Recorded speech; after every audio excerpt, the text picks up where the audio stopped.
বন্ধুরা, মার্ভেলের এক নতুন ঝড় উঠেছে, নাম তার থান্ডারবোল্টস। না, এটা অ্যাভেঞ্জার্স না, এটা হচ্ছে অ্যাভেঞ্জার্সের খারাপ ছায়া। যেখানে যেখানে হিরোরা আগে খারাপ ছিল আর খারাপরা এখন হিরো হয়ে। আইএমডিবি রেটিং এখনো অফিসিয়ালি ফিক্স না হলেও ট্রেইলার দেখে বোঝাই যাচ্ছে 7.8+ কিছু হবেই। এটা ফেটস 5-এর ভিতরে আসা একটি dark action thriller type team up movie, যেখানে অ্যাভেঞ্জার্স নাই, কেবল তাদের ছায়া পড়ে আছে। ওকে ওকে, তাহলে আর বিস্তারিত করবো না ইন্ট্রোডিউস, সরাসরি মুভিতে চলে যাব।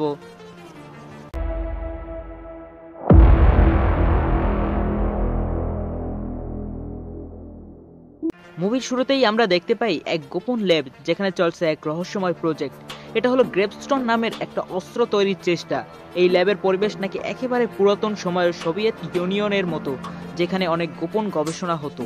এরপরেই সিন চেঞ্জ হয় আর সেখানে কিছু ঊর্ধ্বতন কর্মকর্তা সহ ভ্যালেন্টিনাকে মিটিংয়ে দেখা যায়। কি চিনছেন না? আর সেই Valentina Allegra de Fontaine. Valentina এমসিইউতে the Falcon and the Winter সোলজারে দেখা গিয়েছিল প্রথম, আর সেখানেই তারা নতুন এক টিম গঠনের কথা বলছে। এরপরেই একে একে প্রথমেই তারা ইউলিনা ভেলোভার কাছে যায়। এই ইউলিনা ভেলোভা প্রথম দেখা গেছিল ব্ল্যাক উইডো মুভিতে, তারপর হকাই সিরিজে। সে নাতিদুর অতীতের কুখ্যাত ব্ল্যাক উইডো প্রোগ্রামের অংশ, কিন্তু এখন একরকম রেডিমেপশন চাইছে, মানে শান্তি যাকে বলে। এরপর আমরা বাকি বার্নস দি উইন্টার সোলজার দেখতে পাই। হ্যাঁ, আমাদের সব থেকে পুরনো অ্যাভেঞ্জার্সদের মধ্যে এই বাকি বার্নসকেই আমরা পাই। একে তো আমরা এমসিইউতে বহু আগেই দেখেছি, Captain America the First Avenger থেকে শুরু করে, তারপর the Winter Soldier, Infinity War, Endgame, Falcon the Winter Soldier সিরিজে। সে হচ্ছে এক সময়ের হাইড্রার ব্রেইন ওয়াশ হিটম্যান, এখন নিজের অতীত ঠিক করতে চায়। এরপর আমরা দেখতে পারি জন ওয়াকার। এই ভাই সাহেব হলো the Falcon and the Winter Soldier সিরিজের সেই নতুন ক্যাপ্টেন আমেরিকা, যে ভদ্র আমেরিকান স্টাইলে কাজ না করে একবার লাইভে লোক মেরে ফেলেছিল। এখন তার নাম ইউএস এজেন্ট। এরপর আমরা ঘোস্ট একা এভাস্টারকে দেখতে পাই। একে আমরা প্রথমে দেখতে পারি অ্যান্টম্যান মুভিতে। তার শরীর ফেস করে মানে গায়েব হয়ে যেতে পারে, কিন্তু ব্যথা সহ্য করতে পারে না। এরপর আমরা রেড গার্ডিয়ানকে দেখতে পাই, ইউলিনার বাবার মতো রাশিয়ান ক্যাপ্টেন আমেরিকা। দেখা গেছে ব্ল্যাক উইডো মুভিতে প্রথম। এর পেট মোটা, গাল বড়া দাড়ি, কিন্তু শক্তির কোনো কমতি নেই। এরপর আমরা টাস্ক মাস্টারকে দেখতে পাই, যাকে আমরা প্রথম ব্ল্যাক উইডো মুভিতে সাইলেন্ট কিলার হিসেবে দেখতে পারি, যার মাথায় ভিডিও লার্নিং সিস্টেম, মানে যে কারো মুভমেন্ট কপি করে ফেলে। এখন নতুন রূপে সে ফিরেছে। এরপর সিন চেঞ্জ হয়। এখানে আমরা প্রথমবার দেখি টিমের সদস্যরা একসাথে হচ্ছে, প্রতিটি চরিত্র আলাদা আলাদা ক্ষমতা নিয়ে হাজির। ভ্যালেন্টিনা সবাইকে মিশনের জন্য প্রস্তুত করছেন, ঘোস্ট তথ্য সংগ্রহ করছেন, আর টাস্কমাস্টার সবাইকে একসাথে কাজ করার উপদেশ দিচ্ছে। এরপর সিন চেঞ্জ হয়। ভ্যালেন্টিনা মিশনের দিক নির্দেশনা দেয়, যেখানে লক্ষ্য হলো পুরাতন সোভিয়েত ল্যাবরেটরি থেকে গ্রেভস্টোন খোঁজা। সবাই এই মিশনে যাওয়া বাধ্য। সিন চেঞ্জ হয়। টিম সাবধানে সাবমেরিন গাড়িতে পৌঁছায়। জায়গাটি ভুতুড়ে ও সেরা খেলা, এখানে অনেক ফাঁদ ও ঝুঁকি রয়েছে। ল্যাবের ভিতরে একটা ট্যাঙ্ক রাখা আছে, একজন অচেতন শক্তি। আমরা দেখতে পাই ট্যাঙ্কের ভিতরে যে অচেতন মানুষটা ছিল, সে ধীরে ধীরে সাড়া দিতে শুরু করে। প্রথমে মনে হয় যেন কোনো দুঃস্বপ্নে আছে, কিন্তু পরেই বোঝা যায় তার শরীরের চারপাশে অদ্ভুত শক্তির আলো ছড়াচ্ছে। এটা সেই সেন্ট্রি আসলে এক রকমের সুপারহিরো, কিন্তু তার ভিতরে থাকে ভয়েড নামে একটা ভয়ানক অন্ধকার। সে মার্ভেল কমিক্সে বহু বছর ধরে আছে, এমসিইউতে সে নতুন। এই মুভিতেই তাকে বড় আকারে দেখানো হয়। সোনালী চোখ, ধাতব বর আর হালকা কম্পনের মতো শক্তি তরঙ্গ তার চারপাশে। সিন চেঞ্জ হয়। আমরা ভ্যালেন্টিনাকে দেখতে পারি। ভ্যালেন্টিনা দূরে দাঁড়িয়ে সেন্ট্রির জাগরণ দেখে তার চোখে এক অদ্ভুত আনন্দ, যেন সে যেটা চেয়েছিল ঠিক সেটাই ঘটেছে। টিমের বাকিরা জানে না এই মিশন ছিল তার অনেক বড় এক ব্যক্তিগত প্রজেক্ট। মার্ভেলে এমন মেন্টর টাইপ চরিত্র অনেক সময় নিজের লাভের জন্য পুরো দলকে ব্যবহার করে, এখানে সেটা স্পষ্ট হয়ে উঠেছে। এবার সিন চেঞ্জ হয়। আমরা দেখতে পারি গোস্ট টিমের চোখ এড়িয়ে ল্যাবের আরো ভিতরে প্রবেশ করে, তার ইনভিজিবিলিটি ক্ষমতা কাজে লাগিয়ে সে খুঁজে পায় একটা পুরনো নোট, যেখানে সেন্ট্রির অতীত পরীক্ষা, তার ভয়ঙ্কর দ্বিতীয় রূপ দ্য ভয়েডের কথা লেখা। সিন চেঞ্জ হয়। আমরা টাস্ক মাস্টারের কিছুটা গম্ভীর হয়ে পড়ে, তার পুরনো স্মৃতিগুলো তাকে কষ্ট দেয়। ব্ল্যাক উইডো মুভির সময়কার সেই মস্তিষ্ক নিয়ন্ত্রণের যন্ত্রণা, তার বাবার সাথে সম্পর্ক, সবকিছু তার উপর চাপ সৃষ্টি করে।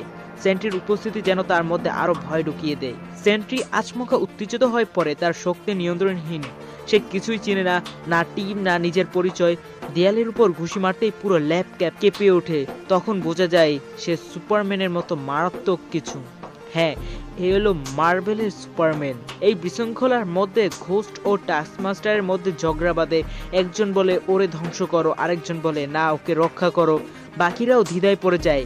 ভ্যালেন্টিনা তখন চুপ করে সব দেখে যায়। এই বিশৃঙ্খলার মধ্যে গোস্ট ও টাস্কমাস্টারের মধ্যে ঝগড়া বাঁধে। একজন বলে ওরে ধ্বংস করো, আরেকজন বলে না ওকে রক্ষা করো। বাকিরাও দ্বিধায় পড়ে যায়। ভ্যালেন্টিনা তখনও চুপ করে সব দেখে যায়।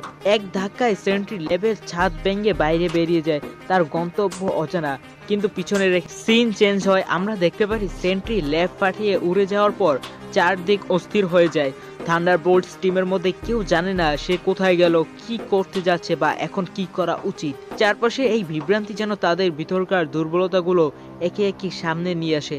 কেউ কারোর দিকে তাকায় না, কেউ কারোর সিদ্ধান্তে ভরসা রাখতে পারে না। এদের টিম হিসেবে গড়ে তুলতে গিয়ে ভ্যালেন্টাইন যেন নিজের হাতে তাসের ঘর বানিয়েছিল, যেটা এখন এক ধাক্কায় ভেঙে যাচ্ছে। টাস্কমাস্টার সবার থেকে আলাদা হয়ে পড়ে। একটা নির্জন ঘরে নিজের ছায়ার দিকে তাকিয়ে থাকে সেই, যেন নিজের অস্তিত্ব নিয়ে প্রশ্ন জেগেছে তার মধ্যে।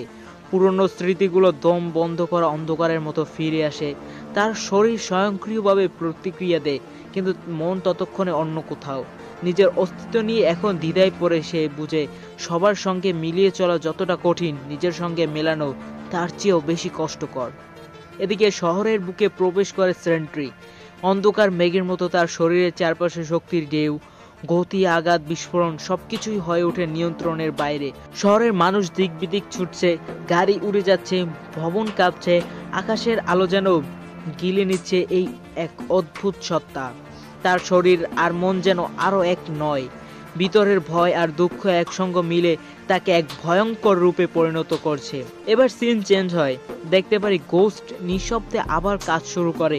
সকল বিশৃঙ্খলার মধ্যেও সে নিজের লক্ষ্য ঠিক রেখে তথ্য সংগ্রহ লেগে যায়।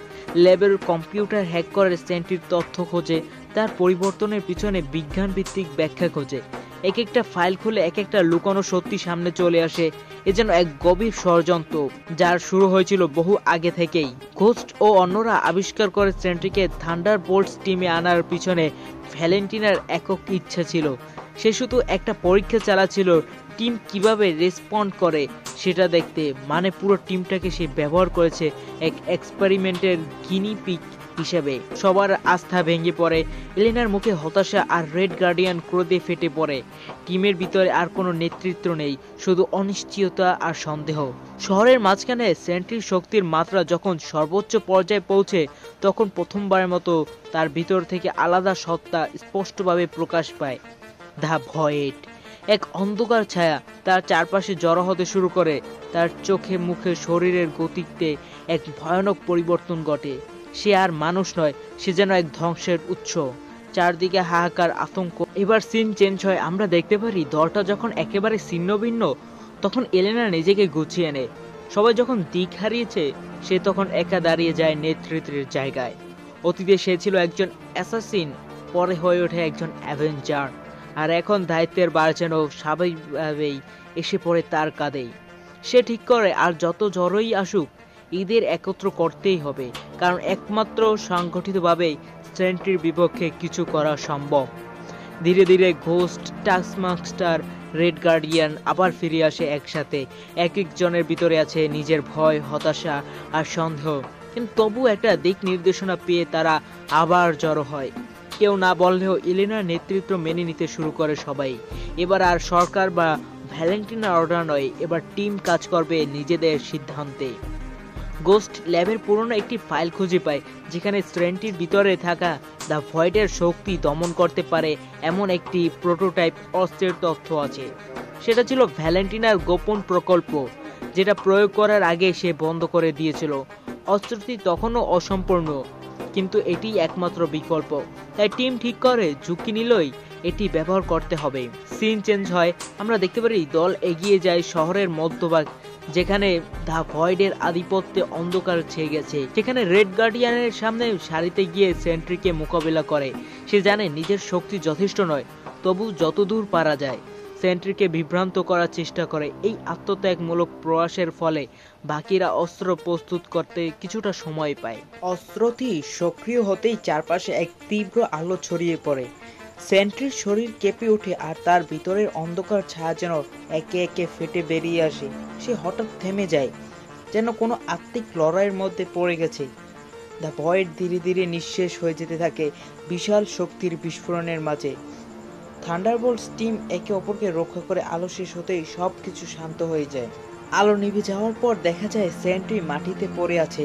তার চোখে এখন আর সেই অন্ধকার নেই, বরং এক ধরনের শূন্যতা।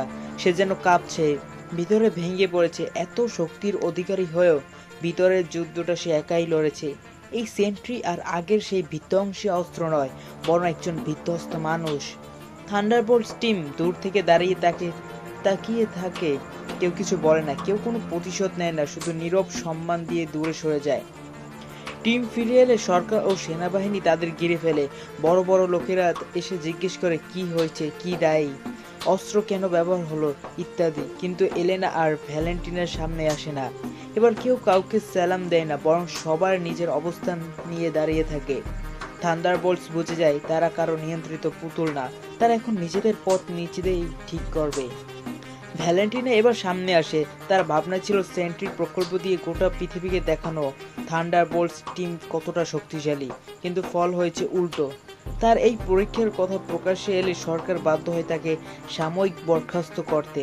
ভ্যালেন্টিনা যদিও হেরে যেতে মানে না, সে চুপচাপ কোথাও অন্ধকারে গা ঢাকা দেয়, কারণ এমসিওর নিয়মেই আছে শকুনেরা হার মেনে নেয় না, ওরা অপেক্ষা করে আবার ঝাঁপিয়ে পড়ার জন্য।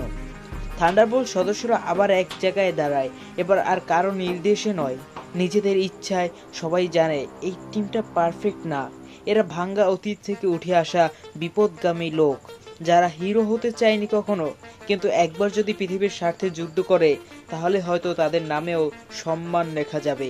তাই সবাই একটা মন প্রতিজ্ঞায় আবদ্ধ হয়, যদি ভবিষ্যতে আবার প্রয়োজন পড়ে তাহলে থান্ডারবোল্টস ফিরবে।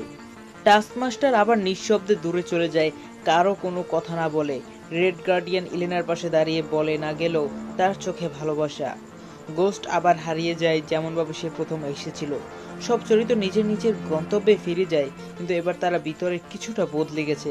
তারা আর আগের মতো একাকী নয়, একটা টিমের অংশ ছিল তারা, সেটা যথেষ্ট।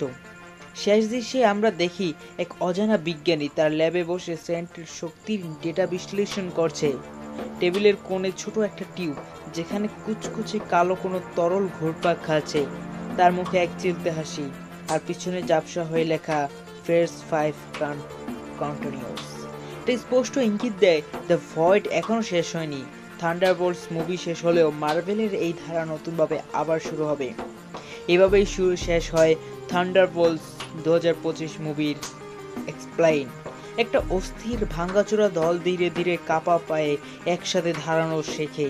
না তারা অ্যাভেঞ্জার্স, না তারা সম্পূর্ণ হিরো, কিন্তু তারা থান্ডারবোল্টস। ওকে, এখানেই আমার মুভির এক্সপ্লেইন শেষ হয়েছে। আমার এটা প্রথম মুভি এক্সপ্লেইন করলাম আমার চ্যানেলে, হয়তোবা আমি ঠিকমতো বলতে পারিনি, কিন্তু আপনারা একটু সাপোর্ট করবেন, লাইক কমেন্ট শেয়ার করে দেবেন এবং সাবস্ক্রাইব করে পাশে থাকবেন, কারণ আমি এই শিওরিটি দিতেছি যে পরে থেকে আরও ভালোভাবে এক্সপ্লেইন করব এবং আরও সুন্দর করে আপনাদের কাছে তুলে ধরার চেষ্টা করব ইনশাআল্লাহ। আর মুভিটি ভালো লাগলে অবশ্যই একটি লাইক করে যাবেন। তো